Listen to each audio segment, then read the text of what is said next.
Good morning ma'am. Ma'am can you hear me? हाँ। Okay, good morning. Anand, good कैसी morning. हो? ठीक है मैम, आप कैसी हैं? हाँ, हम बिल्कुल ठीक हैं। और आपने क्या किया था अपना? आपका हाईएस्ट क्वालिफिकेशन क्या है? Ma'am masters in English literature. Very good. कहाँ से किया? Ma'am Saint Xavier's college Ranchi. अच्छा, उसके बाद आपने बीएड करने की क्यों सोची? मैम बिकॉज एक्चुअली मेरी फैमिली में भी इस तरह का ट्रेडिशन है, पेरेंट्स मेरे टीचर्स हैं, तो वहीं से बेसिक इंस्पिरेशन भी मिला मैम। और मेरे हिसाब से ये सबसे नोबल प्रोफेशन है। और जितने भी प्रोफेशंस हैं उन सबको ये मतलब एक तरह से इनसे ही वो निकलते हैं, यहाँ से ही सीख करके। तो मैम हमेशा से ओके, मैं वेरी गुड, ये वेरी सोचती थी गुड। कि मैं लोगों को सिखा तो सकूं। आपने देखा कि जब भी हम किसी से इंटरेक्शन करते हैं या दो लोग किसी को जानना चाहते हैं या बात करना चाहते हैं, तो शुरुआत कैसे होती है? मैम क्वेश्चनिंग से। यूजुअली हम उनसे ग्रीट करते हैं, पहले तो हेलो गुड मॉर्निंग, और फिर क्वेश्चन करते हैं आप कैसे हैं। बिल्कुल ये बिल्कुल बिल्कुल अनम, बिल्कुल। तो जब भी हम किसी के बारे में कुछ भी जानना चाहते हैं तो हमारी शुरुआत प्रश्नों से होती है, यानी क्वेश्चन से होती है। तो अब आप जान गए होंगे कि प्रश्नों का कितना महत्वपूर्ण स्थान है, क्वेश्चंस कितने इंपॉर्टेंट होते हैं किसी को जानने के लिए। ठीक इसी तरह से जब आप स्कूल जाओगे बच्चों को पढ़ाने के लिए, और उन बच्चों को जिनके बारे में आप कुछ भी नहीं जानते हैं, तो आप उनके बारे में कैसे जानेंगे कि वो कितना ज्ञान रखते हैं या किस टाइप के बच्चे हैं? इसके लिए हमें प्रश्नों का इस्तेमाल करना पड़ता है। तो चलिए, आज हम शुरू करते हैं क्वेश्चनिंग स्किल। स्किल आप समझ चुके हैं माइक्रो टीचिंग में, व्हाट इज अ स्किल? किसी भी काम को करने का कौशल, यानी महारत के द्वारा परफेक्शन के साथ किसी काम को करना। no.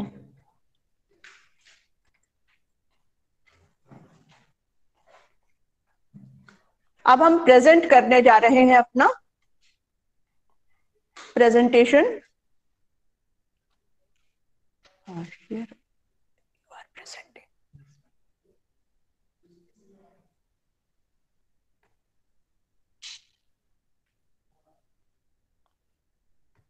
ठीक है, ऐसे।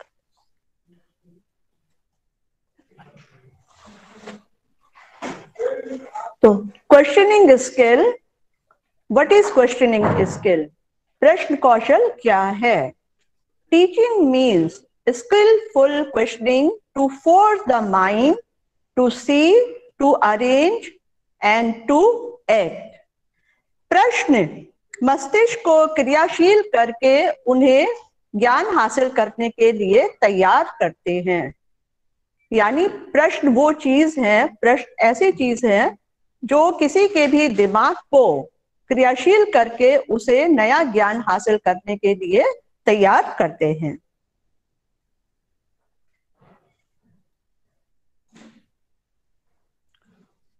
Introduction.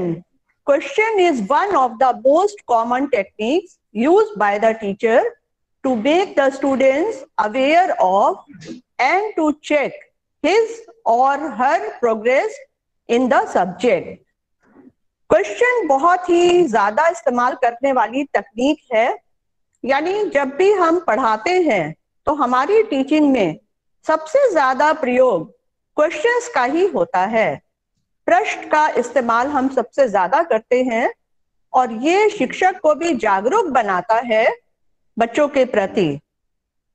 प्रश्नों के द्वारा ही शिक्षक बच्चों के बारे में जान सकता है कि वो कितनी नॉलेज रखते हैं, उन्हें किसी भी सब्जेक्ट के बारे में कितना ज्ञान है, और साथ ही साथ प्रश्नों के द्वारा उन्हें बच्चों के विषय वस्तु में कितनी उन्नति की है इसका भी ज्ञान होता है।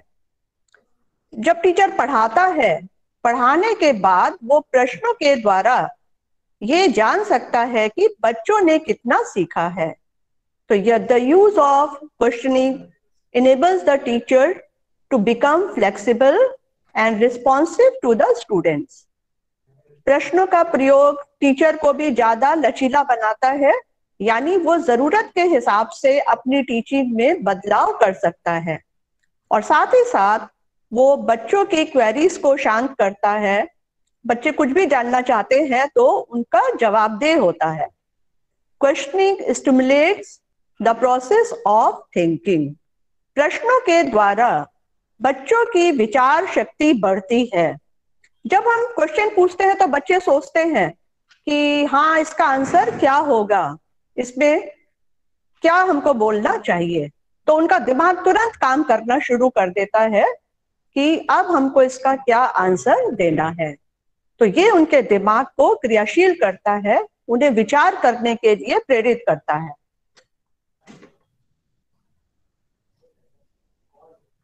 क्लासिफिकेशन ऑफ क्वेश्चनिंग, यानी प्रश्न कितने प्रकार के होते हैं। तो नंबर 1 है फ्लुएंसी क्वेश्चनिंग, प्रवाहपूर्ण प्रश्न। ये प्रवाहपूर्ण प्रश्न को हम लो ऑर्डर क्वेश्चंस भी कहते हैं, या इसको मेमोरी ऑर्डर क्वेश्चंस भी कहा जाता है।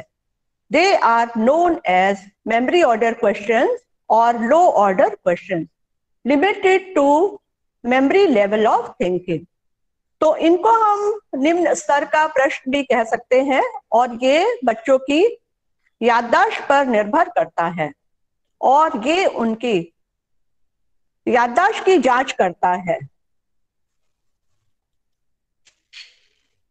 और इसमें 3 चीजें महत्वपूर्ण हैं। सबसे पहला है रिकॉल। रिकॉल यानी रिमेम्बरिंग ऑफ फैक्ट्स। किसी भी फैक्ट्स को, किसी भी चीज को, किसी तथ्य को जब हम याद करते हैं, अब कभी हमने उसको पहले देखा है और वो दोबारा हम उसके दिमाग में हम उसको लाते हैं, तो ये रिकॉल होगा। Comprehension, does he understand what he recall? तो बच्चे ने किस चीज के, जिसका नाम जान लिया है, उसके बारे में जान लिया है कि ये चीज ऐसी होती है, तो क्या वो उसके बारे में समझ भी रखता है, समझता भी है। जैसे अगर मैटर है, मैटर का मीनिंग बच्चा जान चुका है, तो क्या वो मैटर क्या चीज है, उसकी समझ भी उसको है या नहीं है। तो कॉम्प्रिहेंशन, रिकॉल के बाद कॉम्प्रिहेंशन है, उसके बाद application. Can he apply the rules and techniques to solve the problem. तो क्या वो जिस चीज को रिकॉल करता है, यानी जिस चीज के बारे में उसको ज्ञान है और ज्ञान के साथ साथ उसको समझ भी है उस चीज की, क्या उस ज्ञान का वो प्रयोग कर सकता है कहीं पर, या कहीं दूसरी परिस्थिति में उसका प्रयोग करने के लायक है या नहीं। जैसे आप फॉर एग्जाम्पल आप क्वेश्चनिंग स्किल यहाँ पर सीख रहे हैं, तो आपने जान लिया कि क्वेश्चनिंग क्या है, और आप समझ भी गए कि क्वेश्चनिंग स्किल क्या होता है। और अगर आप स्कूल में जाकर इसका सही ढंग से इस्तेमाल करते हैं, तो ये उसका एप्लीकेशन होगा। इतनी बात समझ में आई? Yes ma'am. Anybody? Yes ma'am. हाँ, कोई डाउट तो नहीं? No ma'am. ठीक है, चलिए आगे बढ़ते हैं।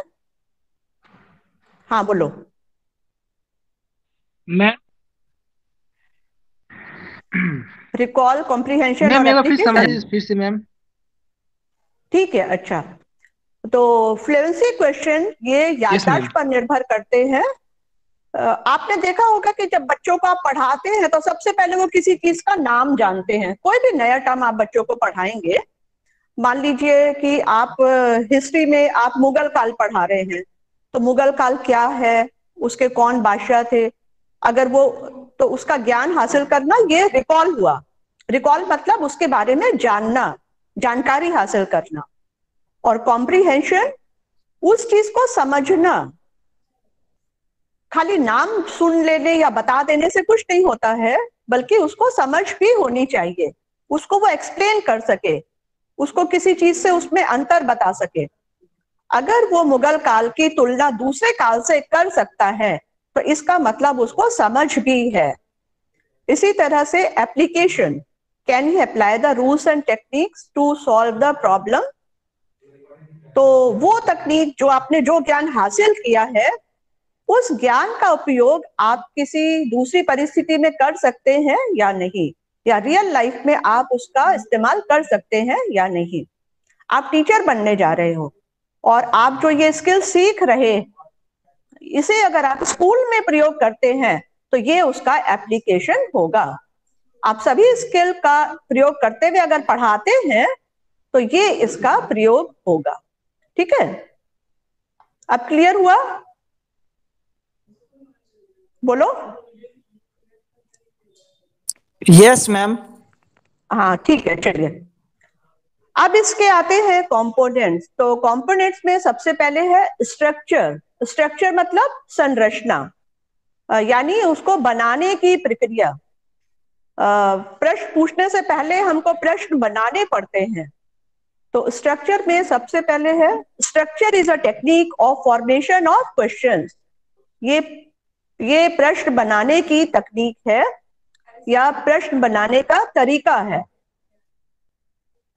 तो प्रश्न कैसे बनाए जाए, उसमें क्या क्या चीजें होनी चाहिए? नंबर 1 है ग्रामेटिकल करेक्टनेस, व्याकरणीय रूप से सही होना, यानी बिल्कुल करेक्ट सही हो, बिल्कुल क्वेश्चन सही होना चाहिए, किसी तरह की कोई मिस्टेक नहीं होनी चाहिए। कंसाइसनेस, संक्षिप्तता, प्रश्न सही होना चाहिए। और व्याकरणीय रूप से करेक्ट होना, जैसे कि अगर आप ये पूछ सकते हैं कि what all things does a teacher do in the classroom, तो ये क्या सही है, whether it is wrong or right? Answer, anybody? What all things does a teacher do in the classroom? ये प्रश्न सही है क्या? No, it is not correct. Very good. The question should be, what are the duties of a teacher? Understood? Yes, ma'am. What are the duties of a teacher? मतलब बिल्कुल आपको शब्दों का इस्तेमाल ऐसे करना है कि कोई भी एक्स्ट्रा वर्ड्स ना हो और सारे वर्ड्स करेक्ट हो। उसी तरह से दूसरा आता है कंसाइसनेस, संक्षिप्तता। अब इसका भी मैं एग्जांपल देती हूं कि when India became Republic, do you know, can you answer it? तो ये संक्षिप्त नहीं हुआ, this is not the correct way. इसमें हमको क्या पूछना चाहिए? When India became a republic. ठीक है, कोई भी एक्स्ट्रा वर्ड्स या एक्स्ट्रा सेंटेंस को लंबा नहीं करना है, उसमें 2 सेंटेंस को भी नहीं जोड़ना है, एक सिंगल सेंटेंस में क्वेश्चन होना चाहिए। Relevance, related to the subject matter. Relevance होना चाहिए यानी प्रासंगिक होना चाहिए और वो विषय वस्तु से संबंधित होना चाहिए। आप कोई भी चीज पढ़ा रहे हैं तो वो क्वेश्चन उससे रिलेटेड होना चाहिए।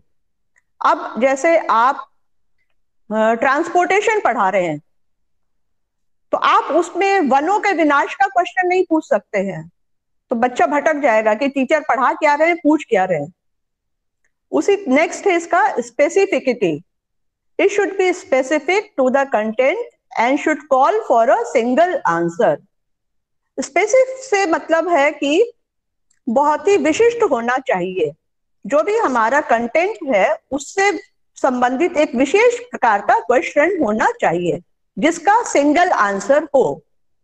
प्रश्न कंफ्यूजिंग नहीं होना चाहिए कि इसका उत्तर ये भी हो सकता है और ये भी हो सकता है। ऐसा क्वेश्चन पूछिए जिसका एक उत्तर हो।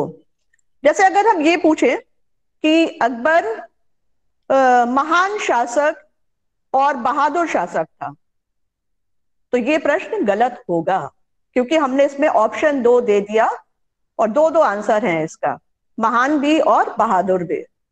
ठीक है, तो उसमें क्या होना चाहिए? अकबर कैसा शासक था। तो उसमें बच्चे को पहले से अगर आपने एक्सप्लेन किया हुआ है, इसमें भी कैसा शासक था, उसमें भी वो 2 आंसर दे सकता है। तो अगर हम ये पूछे कि वो कैसा प्रशासक था, प्रशासक में वो महान प्रशासक आएगा। ठीक है, तो ये हमारा एक वर्ड चेंज करने से बच्चों का कंफ्यूजन दूर हो गया और इसका सिंगल आंसर आएगा।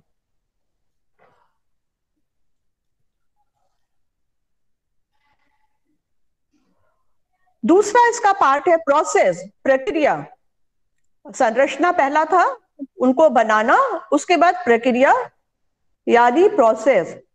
अब बनाने के बाद जब हम क्वेश्चन पूछते हैं तो हमको क्या क्या करना पड़ता है। तो सबसे पहला आता है स्पीड ऑफ आस्किंग क्वेश्चन, प्रश्न पूछने की गति।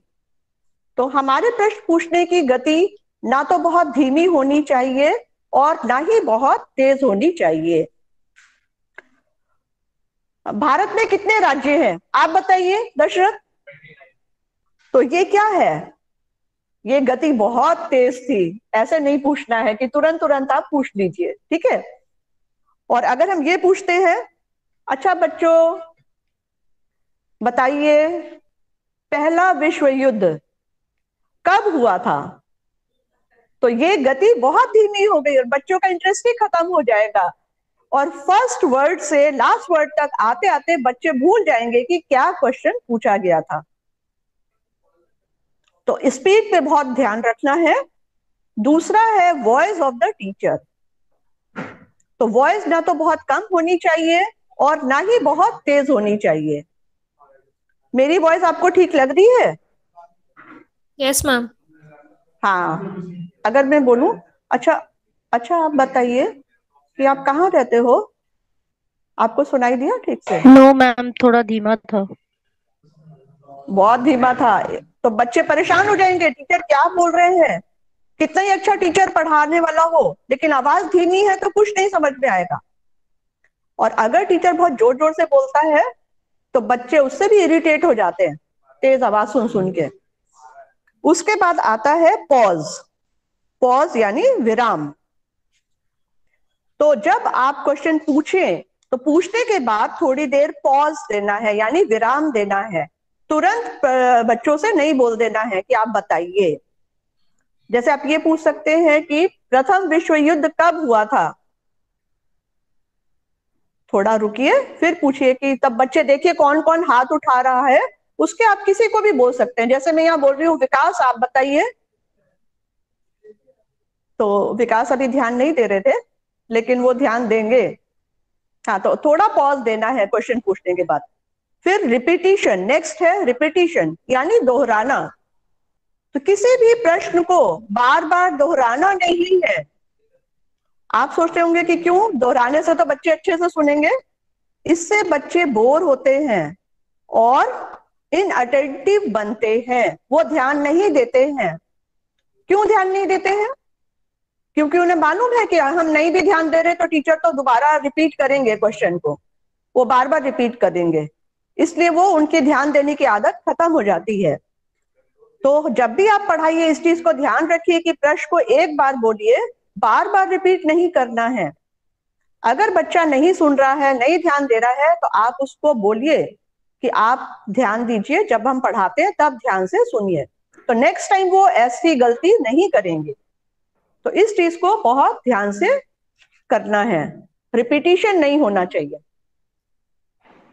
प्रोडक्ट, अब आता है इसका तीसरा पार्ट, प्रोडक्ट यानी उत्पाद।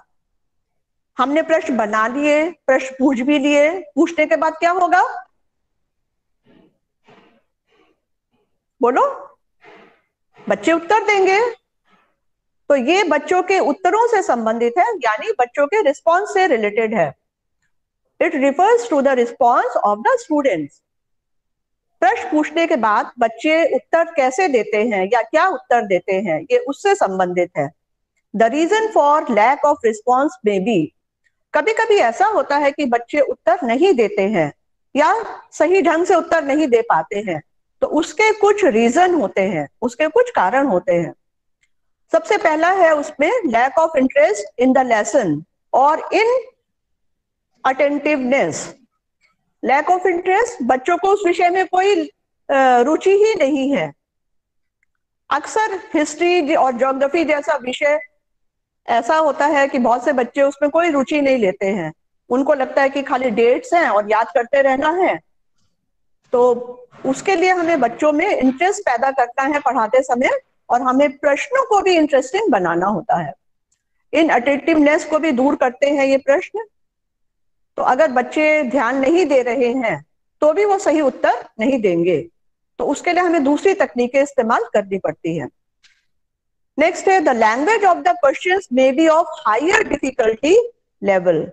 अगर प्रश्नों की भाषा बहुत मुश्किल है, बहुत कठिन लैंग्वेज में आप पूछ रहे हैं, मान लीजिए आप शुद्ध हिंदी में पूछते हैं, बच्चे उन शब्दों को नहीं समझ रहे हैं तो भी उत्तर नहीं देंगे। फिर है lack of adequate previous knowledge. आप कोई ऐसा टॉपिक पढ़ा रहे हैं जिसमें बच्चे कुछ भी नहीं जानते हैं पहले से, उनकी कोई भी प्रीवियस नॉलेज नहीं है, कोई भी पूर्व ज्ञान नहीं है, तो भी बच्चे उत्तर नहीं देंगे। जैसे आप शुरू में बीएड में आए थे, अगर हम आते ही आपसे बीएड के सवाल पूछने शुरू कर दें और वो विषय आपने कभी पढ़े नहीं है तो आप उत्तर नहीं दे पाएंगे। फिर लैक ऑफ रेपो। टीचर और छात्रों के बीच अच्छा संबंध होना भी बहुत जरूरी है। उनका संबंध अगर अच्छा नहीं है तो भी बच्चे उत्तर देने में इंटरेस्टेड नहीं होते हैं। आपने देखा होगा कि बहुत सारे टीचर ऐसे होते हैं जिनके उत्तरों का बच्चे फटाफट आंसर देते हैं क्योंकि इनकी टीचिंग में वो इंटरेस्ट लेते हैं। अब दूसरी तरह का प्रश्न आता है, पहले मैंने कौन सा बताया था? Ma'am fluency question. Very good, very good. तो दूसरा है प्रोबिंग क्वेश्चनिंग। प्रोबिंग क्वेश्चनिंग यानी विचारशील प्रश्न। ये विचारशील यानी विचारों को बढ़ावा देने वाले प्रश्न होते हैं, हमारे थिंकिंग प्रोसेस को बढ़ाते हैं। And they are also known as high order question.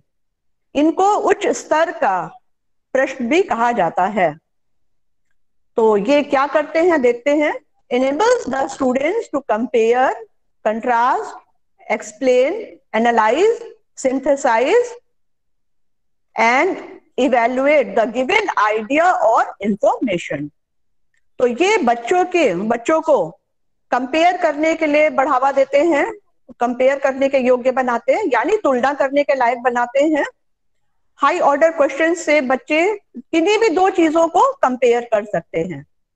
Contrast यानी उसमें अंतर बता सकते हैं, एक्सप्लेन कर सकते हैं, किसी भी चीज को एक्सप्लेन करेंगे, एनालाइज करेंगे, विश्लेषण करना। विश्लेषण क्या होता है? किसी भी बड़ी चीज के को छोटे छोटे पार्ट्स में बांटना और उसके आपसी संबंधों को समझना। जैसे अगर हम ये कहें कि प्रथम विश्व युद्ध के क्या कारण थे, तो ये एक बड़ा आइडिया हो गया, ठीक है। अब इसके वो अलग अलग कारणों को विश्लेषण करते हैं, अलग अलग कारण को देखेंगे, आर्थिक कारण, सामाजिक कारण या फिर तत्कालिक कारण, और फिर उनके आपसी संबंधों को देखते हैं कि किस तरह से ये सब मिलकर प्रथम युद्ध का कारण बने। तो ये एनालिसिस हुआ। और सिंथेसिस में हम छोटी छोटी चीजों को सबको जोड़कर अगर कोई नया विचार या नया आइडिया देते हैं तो ये संश्लेषण या सिंथेसिस हुआ। जैसे आप मैथ्स का मैं सिंपल सा बताती हूँ, अगर फॉर्मूला से आप उसको सॉल्व करना चाहते हैं, सॉल्व करते उसके अलग अलग पार्ट्स को लेकर, तो ये एनालिसिस हुआ। लेकिन अगर आप उसको सॉल्व करते हुए एंड में फॉर्मूला पर आते हैं तो ये सिंथेसिस होगा। इसी तरह से इवैल्यूएशन, मूल्यांकन में यानी हम किसी चीज की वैल्यू बताते हैं, उसका मूल्य आंकते हैं। तो आपको इनमें से कौन से प्रकार के प्रश्न ज्यादा अच्छे लगते हैं, बताइए? प्रोबिंग क्वेश्चनिंग है ना, वेरी गुड। दशरथ ने बताया प्रोबिंग क्वेश्चनिंग। तो ये इन्होंने मूल्यांकन किया, दोनों को का मूल्य आंका, देखा कि इसमें से ये सही है या ये सही है, कौन ज्यादा अच्छा है। तो ये इस तरह से मूल्यांकन होगा। तो हम प्रोबिंग क्वेश्चनिंग में ये सारी क्रियाएं करते हैं।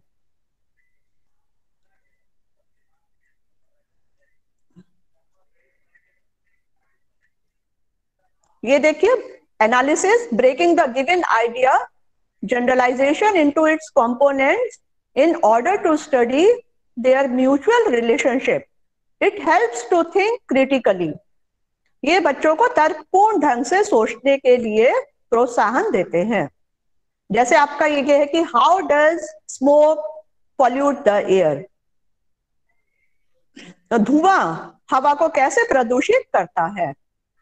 तो अब आप इसमें देखेंगे कि धुआं कहाँ से निकलता है, निकलने के बाद वो कहाँ जाता है, उसके बाद एयर में कैसे मिक्स होकर वो पॉल्यूशन पैदा करता है। तो ये अलग अलग पार्ट में आप रिलेशनशिप देखेंगे और उन सबको मिलाकर देखेंगे कि कैसे एयर पॉल्यूशन होता है। ये एनालिसिस हुआ। Synthesis, it is a unique process of representing the idea, facts, concept so that the final representation becomes new. आप किसी भी आइडियाज को, फैक्ट्स को या कॉन्सेप्ट्स को आप उसके बारे में स्टडी करिए, फिर उन सब को मिलाकर कोई नया निष्कर्ष निकालिए या नया थ्योरी बनाइए, तो ये आपका सिंथेसिस होगा। जैसे यहाँ पर दिया हुआ है, what might happen when the number of educated unemployed youth increases. जब बेरोजगार युवकों की संख्या बढ़ जाएगी तो क्या होगा। तो उसमें वो देखेगा कि अभी 10 बेरोजगार हैं, 1000 हुए, फिर लाख हुए, फिर उसके बाद करोड़ों में बेरोजगार हो गए, तो फिर क्या होगा। वो उसके रिजल्ट को निकालेगा, देखेगा, उसका फाइनल कंक्लूजन देखेगा कि उसके बाद क्या नतीजा हो सकता है। अब आइए इवैल्यूएशन। तो इसमें मैंने जैसे पूछा, which type of question do you consider the most important. अब इसके कंपोनेंट्स हैं, घटक। सबसे पहला है प्रॉम्प्टिंग। प्रॉम्प्टिंग यानी संकेत देना। तो when the teacher gets negative answer, अगर कोई बच्चा कहता है कि मुझे नहीं मालूम, जैसे सपोज हम ये पूछते हैं कि पदार्थ की अवस्था में परिवर्तन कैसे होता है, तो बच्चा अगर ये बोलता है कि मुझे नहीं मालूम, तो हम उसके लिए दोबारा संकेत देंगे कि अच्छा ये बताइए, पानी गर्म करने से क्या होता है, भाप बनता है, ठीक है ना। या आइस को गर्म करेंगे तो क्या बनेगा, वाटर बनेगा। तो ये क्या हुआ, पदार्थ की अवस्था में परिवर्तन, change in the state of matter, ठीक है।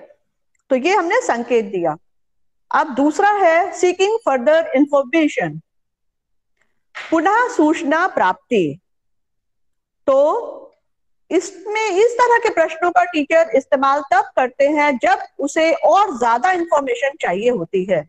जैसे आपने कुछ उत्तर दिया, वो सही है लेकिन वो संक्षेप में है, आपने पूरा आंसर नहीं दिया है, आधा है, और टीचर चाहता है कि आप और कुछ बताएं। तो टीचर ये बोल सकता है कि हाँ उत्तर सही है आपका, कुछ और बताओ इसके बारे में। तो यहाँ पर इस तरह के प्रश्न यहाँ पर इस्तेमाल होते हैं। फिर है रीफोकसिंग, पुनः केंद्रीकरण। तो it is used for the transfer of learning. यहाँ पर अधिगम का ट्रांसफर, हस्तांतरण करने के लिए इस तरह के प्रश्न पूछे जाते हैं। जैसे कि आप इन प्रश्नों का इस्तेमाल कहाँ कर सकते हैं, बताइए। Where can you apply these questions, कहाँ करोगे, कोई भी आंसर दो। नितेश बताइए।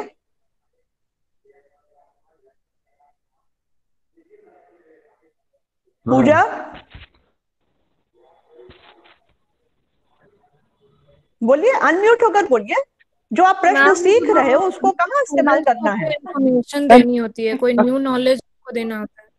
नहीं, कहाँ इस्तेमाल करोगे आप, आप ये माइक्रो टीचिंग क्यों सीख रहे हो, मैम कहाँ पढ़ाने के लिए, क्लासरूम में। Very good. तो ये पुनः केंद्रीकरण का मतलब इस तरह के क्वेश्चन क्यों पूछे जाते हैं, ताकि हम देख सके कि बच्चे उस नॉलेज को कहाँ और कैसे अप्लाई करेंगे। फिर रीडायरेक्शन, नेक्स्ट है रीडायरेक्शन। देखिए रीफोकसिंग का, where can you apply this theory. Redirection, दोबारा उनको निर्देश देना। जैसे टीचर ये पूछ सकता है कि how does a frog रेस्पिरेट, frog कैसे सांस लेता है, तो बच्चे बताएंगे। उसमें जैसे ये क्वेश्चन तब पूछा जाता है जब टीचर डिफरेंट टाइप के आंसर्स चाहता है। तो कुछ बच्चे बता सकते हैं कि वो पानी में कैसे सांस लेता है, कुछ बच्चे बता सकते हैं कि वो जमीन में कैसे सांस ले सकता है, और कुछ अलग भी बता सकते हैं। तो इस तरह के प्रश्न विभिन्न प्रकार के आंसर लेने के लिए ही इस्तेमाल किए जाते हैं। तो the teacher uses this technique to get various type of answer. और लास्ट है इसका डेवलपिंग क्रिटिकल अवेयरनेस। इसमें आलोचनात्मक सजगता उत्पन्न करना। आलोचनात्मक मतलब उसको तर्क वितर्क करके सोचने के लिए मजबूर करना कि ये सही है या गलत है, या ये चीज ऐसी होती है तो क्यों होती है। इसमें दो शब्द यूज किए जाते हैं, why and how. Why do you think so, why do you like this, है ना, and how did it happen, या how did you reach up to this conclusion, आप इस निष्कर्ष पर कैसे पहुंचे, आप क्यों ऐसा सोचते हो कि ये ऐसा ही होना चाहिए। तो इस तरह के प्रश्न होते हैं, ये तर्कपूर्ण ढंग से सोचने के लिए मजबूर करते हैं बच्चों को। अब आइए पॉसिबल डिस्टॉर्शन इन क्वेश्चनिंग, यानी प्रश्नों में क्या विकृतियां हो सकती हैं, क्या कमियां हो सकती हैं। तो जब हम प्रश्न पूछे तो हमको क्या क्या काम नहीं करना चाहिए। सबसे पहला है to limit the questions to a few people only.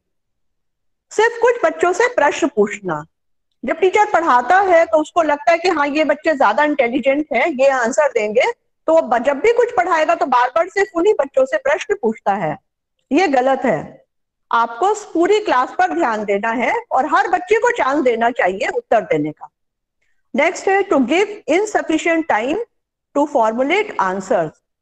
Teacher एकदम से क्वेश्चन पूछ लेता है, तुरंत किसी बच्चे को खड़ा कर देता है, तो ये भी गलत है। जैसे भी मैंने पूछा था पदार्थ की अवस्था में परिवर्तन कैसे होता है, आप बताइए। किसी का भी नाम लेके या किसी की तरफ इशारा करके मैं बोलती आप बताइए दशरथ गुप्त। अब दशरथ ने तो सोचा भी नहीं कि टीचर ने क्या पूछा, मुझे क्या बोलना है, उसको टाइम ही नहीं मिला, तो वो आंसर नहीं दे पाएंगे। ये भी गलत है। थोड़ा सा पॉज देना है, उसके बाद हमको आंसर लेना है, और पहले ही नाम नहीं बोल देना है कि दशरथ आप बताइए पदार्थ की अवस्था में परिवर्तन कैसे होता है। किसी एक का नाम लेकर कभी नहीं बोलना है क्वेश्चन। फिर है to show impatience when answers are wrong. तो जब बच्चे उत्तर गलत देते हैं तो हम बिल्कुल बेचैन हो जाएं या गुस्सा हो जाएं या उसे डांटने लगे, ये भी गलत है। फिर to answer one's own questions और repeat the answer of the student. अपने ही प्रश्न का उत्तर खुद दे देना। आपने प्रश्न पूछा और उत्तर बच्चों के देने से पहले आपने खुद ही उत्तर बोल दिया, ये भी गलत है। और या फिर बच्चे ने आंसर दिया तो टीचर ने भी उसको रिपीट कर दिया। अगर हम पूछते हैं कि भारत कब आजाद हुआ था, बच्चे ने बोला कि 1947 में, ठीक है, टीचर ने भी रिपीट कर दिया 1947 में, तो ये भी गलत है। अक्सर ऐसा होता है जाने अनजाने में। आप पढ़ाओगे तो आपको समझ में आएगा कि हाँ हम कितनी बार रिपीट करते हैं, या अपने प्रश्न का उत्तर भी कभी कभी हम दे देते हैं खुद ही।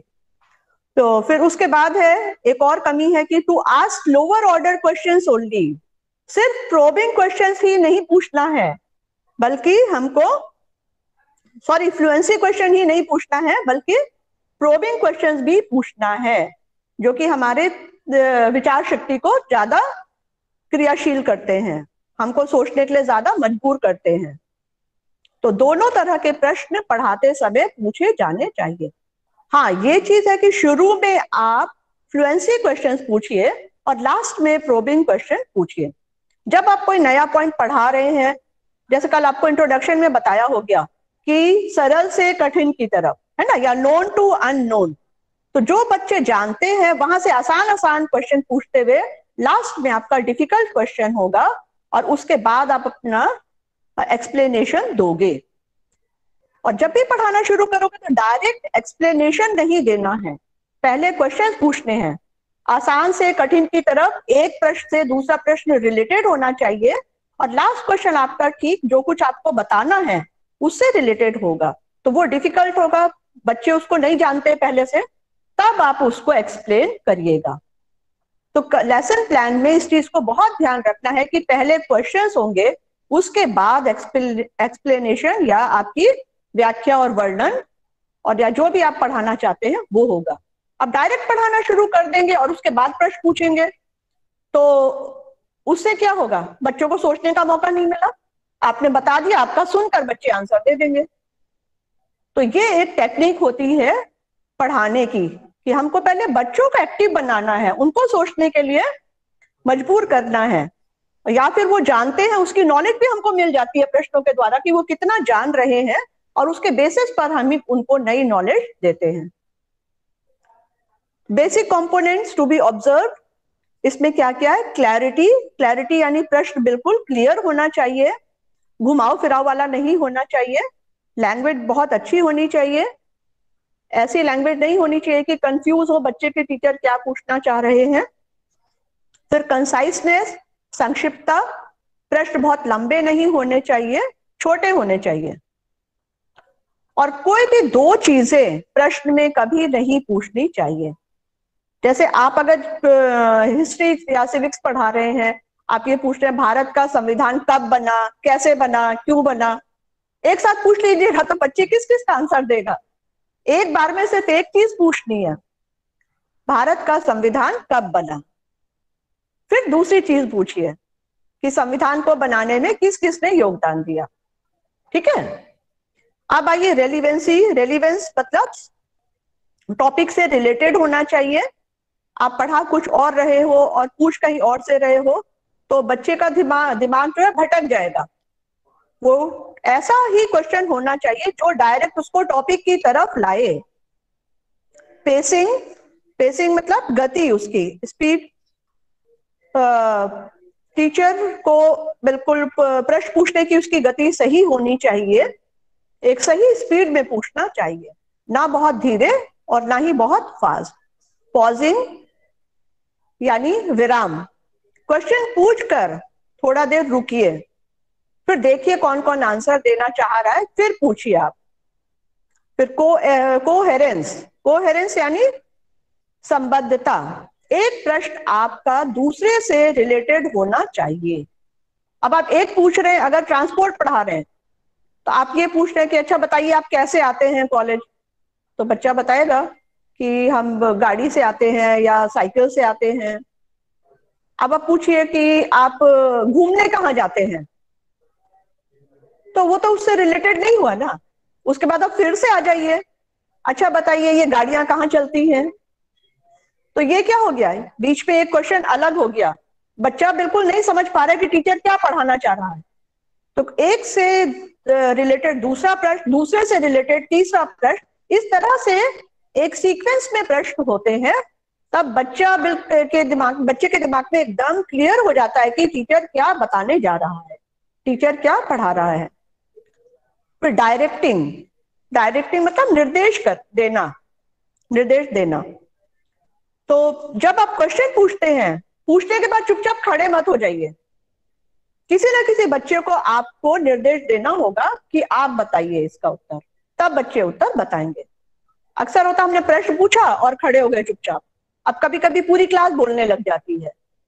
तो ये चीज क्लास में नहीं होनी चाहिए, किसी एक को आप बोलिए कि हाँ आप बताइए इसका उत्तर, इसके लिए निर्देश देना भी जरूरी है। तो जब आप ये प्रश्न करिएगा तो ये सारे कंपोनेंट्स है जो आपको देखने होंगे। अब ये खत्म हो गया है यहाँ पर, और मैं आपको लेसन के हिसाब से बताकर दिखाती हूँ कि कैसे पढ़ाना है। आप इस चित्र में क्या देख रहे हैं? मैम एक आदमी है और उसके पीछे सारे भेड़ चले जा रहे हैं। हाँ, जो जानवरों को, एक आदमी है जानवरों को लेकर आ रहा है, कहीं से आ रहा है, ठीक है। तो जो जानवरों को चराते हैं उन्हें हम क्या कहते हैं? गडरिया, चरवाहा या शेपर्ड। Very good. किसी ने बोला चरवाहा। तो पहाड़ों पर जब जाड़े का मौसम होता है और बर्फ पड़ जाती है पहाड़ों पर, तो चरवाहे अपने जानवरों को लेकर कहाँ आ जाते हैं? पहाड़ों के नीचे। मैदानों में। वेरी गुड, वेरी गुड, मैदानों में।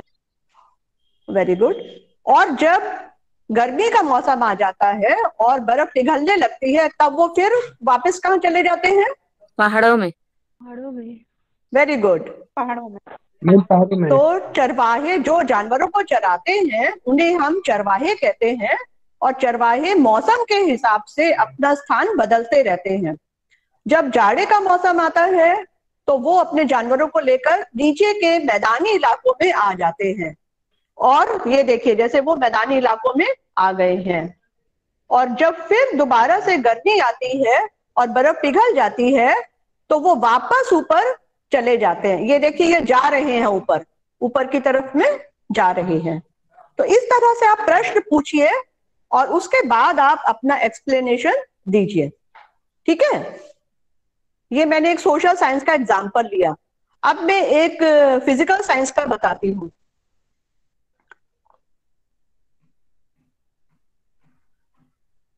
फिजिकल साइंस में जैसे मैंने वो बताया था आपको कि properties of solid, liquid and gas, properties of solid, liquid and gas, इसकी प्रॉपर्टीज क्या है? तो आप बताइए सॉलिड की प्रॉपर्टीज क्या है? फिजिकल साइंस वाला बताइए कोई, उसकी क्या विशेषताएं होती है?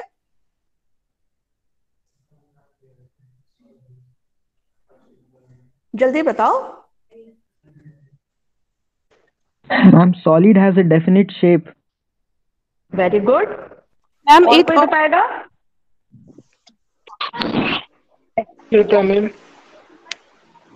Occupy space ma'am.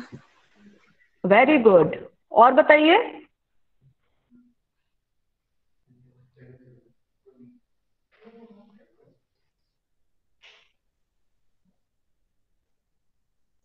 एक प्रॉपर्टी और बताइए, कोई और बताओ।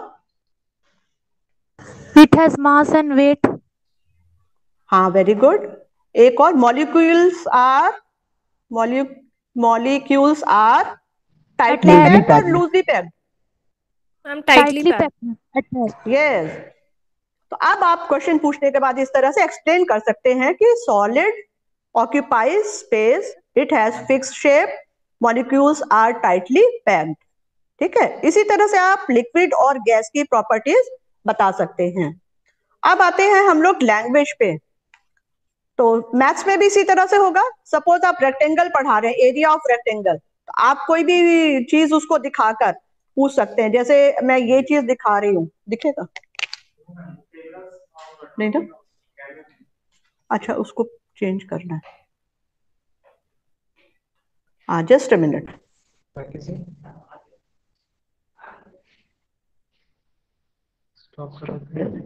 हाँ ये मैं आपको दिखा रही हूँ कि इसका शेप कैसा है।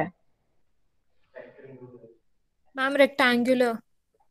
यस। इसमें कितने साइड्स हैं? 4। कौन सी साइड ज्यादा लंबी है? लंबाई एंड बॉटम। हाँ ये वाला ना, ये साइड लंबा है और ये साइड चौड़ाई है इसकी, ये लंबाई और चौड़ाई। तो इसका एरिया क्या होता है? Length into breadth. यस। तो अब टीचर एक्सप्लेन कर सकता है कि जिसकी लंबाई मतलब ऊपर और नीचे की साइड बराबर होती है और साइड की दोनों साइड बराबर होती हैं, और इसमें 4 साइड्स होती हैं, 4 साइड, लंबाई 2 और 2 चौड़ाई। इसका एरिया होता है लेंथ इनटू ब्रेथ। अब एक आपका हिंदी का है, बस टाइम हो गया क्या? हाँ 1 मिनट थोड़ा सा बस। एक पोयम है, चाह नहीं मैं सुर बाला के गहनों में गूथा जाऊं, चाह नहीं प्रेमी माला में बिंद प्यारी को लल जाऊं, चाह नहीं सम्राटों के शव पे हे हरि डाला जाऊं, चाह नहीं देवों के सर पर चढ़ूं भाग्य पर इठ लाऊं, मुझे तोड़ देना मलमाली उस पद पर देना तुम फेंक, मातृभूमि पर शीश नवाने जिस पद पर आए वीर अनेक। तो ये पोयम या ये कविता किसकी लिखी हुई है? माखनलाल चतुर्वेदी। Very good. हाँ। और पुष्प या फूल किसके गहनों में गूंथना नहीं चाहता है? बोलो। मैम सुरबाला के। यस। और किसके शव पर नहीं डाला जाना चाहता है? मैम देवों के। नहीं, किसके शव पर? सम्राटों के शव पर। और पुष्प क्या चाहता है? क्या चाहता है कि मुझे कहाँ डाला जाए? मैम उस पथ पर जिस पर से वीर जाते हैं, गुजरते हैं, वीर यस। जवान। हाँ, अब आप इसको एक्सप्लेन कर सकते हैं कि पुष्प ना तो किसी सुरबाला के गहनों में गूंथना चाहता है, ना ही सम्राटों के शव पर डालना चाहता है, और ना ही वो देवों के सिर पर चढ़ना चाहता है, बल्कि वो उस पथ पर अपने आप को डालना चाहता है जिस पथ से होकर अनेकों वीर गुजरते हैं, यानी सैनिक गुजरते हैं। तो ये एक वीर रस की कविता है। Thank you all. यहाँ पे हमारा ये लेसन खत्म होता है। मैंने आपको एक लैंग्वेज, एक साइंस और एक सोशल साइंस का डेमो करके दिखाया है। समझ में आया? Yes ma'am. प्रश्न समझ में आ गए? Yes ma'am. Yes, ma'am. Thank you very much. Thank you, ma'am. Thank you ma'am. कुछ डाउट है तो बताइए, कहीं पर है तो बताइए। मैम एक थोड़ा सा कंफ्यूजन था हाँ बोलो। कि मैम जैसे अगर हम सेट इंडक्शन में भी क्वेश्चंस अगर के थ्रू स्टार्ट करते हैं और फिर हाँ तो टॉपिक डिक्लेरेशन के बाद भी अगर ये क्वेश्चंस करने हैं मैम, तो उनमें मतलब डिफरेंशिएट किस तरह से हम करके लिख सकते हैं? देखो, सेट इंडक्शन उनकी प्रीवियस नॉलेज पर बेस्ड होगा और वो टॉपिक तक लाएगा बच्चों को। और जब वहां पर आप टॉपिक पढ़ा रहे हैं, तो जैसे मैंने बहुत सारे क्वेश्चन पूछे स्टेट ऑफ मैटर के लिए मैंने पूछा ना, या जैसे मैंने अभी आपको मैथ्स में बताया कि कोई आप फिगर दिखाकर पूछिए, आपको रेक्टेंगल पढ़ाना है और उसका एरिया बताना है, तो हम उसी से रिलेटेड पूछेंगे डायरेक्ट क्वेश्चंस। और इंट्रोडक्शन वाले क्वेश्चन थोड़े से आपके रियल लाइफ से रिलेटेड हो सकते हैं, वो डायरेक्ट उस टॉपिक से रिलेटेड नहीं भी हो सकते। ठीक है ना? Okay ma'am, understood. हाँ, जब आप बनाओगे तो आपको इसका आइडिया अपने आप हो जाएगा, और इसको हम लोग डिटेल में क्लास में आपको फिर से बताएंगे। Okay ma'am. Okay okay, thank you. Thank you ma'am.